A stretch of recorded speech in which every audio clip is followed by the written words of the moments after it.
or something?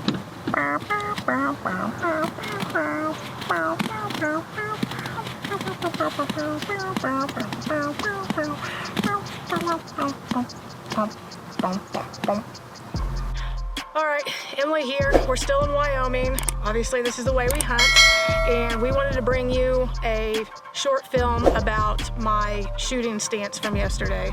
So we had a quick stalk. It was really muddy. My whole plan was I was going to shoot prone, and then we got there and that was not going to work for me. I don't have a bipod on this gun. This gun is unloaded. We're not hunting. I'm just wearing my orange because we're out in the field just in case. And so then I had to make a quick decision on how I was going to get a stable platform really quickly. So I needed to look around and see what equipment that I had that I could get a good stable platform with. And because I forgot my rain gear at the house, I was using a plastic trash bag to sit on because it was so muddy and I didn't want to get my pants wet So I threw the trash bag down. I realized I had my pack. I had my shooting bag, my sand sock, and I decided that I was going to do a seated shooting position. So what I did is sat down real fast, put my bag in front of me because this is a stable bag. It has a frame in it, so I know that it's not going to collapse on me.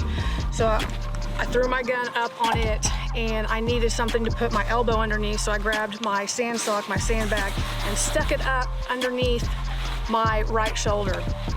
And I'd had my legs out straight and realized that that wasn't a stable enough platform for me, so I crossed my legs.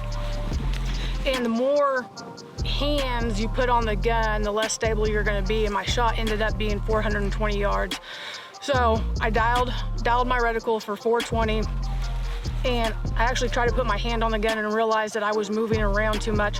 So I took my support side hand and I wrapped it up underneath my arm and just grabbed my shoulder. Was able to look through the scope.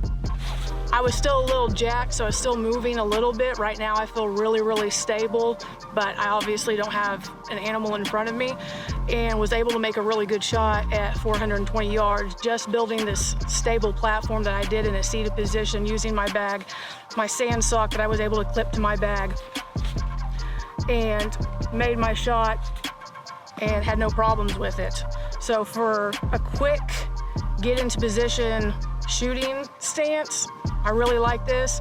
It got the job done. I got my antelope and made a really good shot and got her done. So I was talking about this sand sock.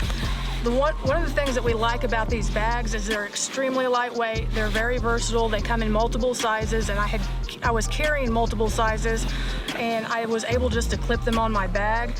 But you can use them for a pillow. You can use them for how I use it underneath my elbow like that.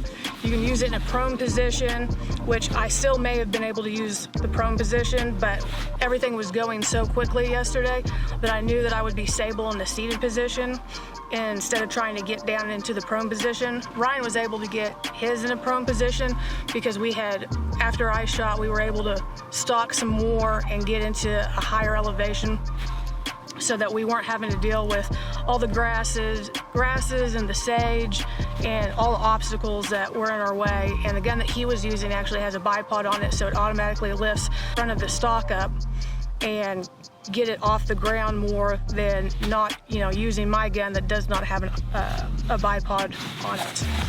But we've used these for pillows to sleep on, and my thing that I like about them the most is that they're so lightweight. I don't even realize that they're there on my pack. Yeah, it's a little bulky, but like I said, they come in multiple sizes, so you can get a large, medium, small bag, whatever you need. I was carrying all 3 sizes just in case, because I didn't know how much of a platform I needed to build for myself. Fortunately, I was able just to use this one and got the job done. We're not affiliated with SandSock, so don't think this is a sponsorship like gear throw at you in your face. This is something that we truly like and we use. Check them out at sandsockgear.com. They're relatively inexpensive, and that's another good thing about them. There's so many different types of shooting bags out there. We've just had a lot of success with this product that we always bring it on all of our hunts, and it has saved us more times than it's hindered us. So make sure and check them out, sandsockgear.com.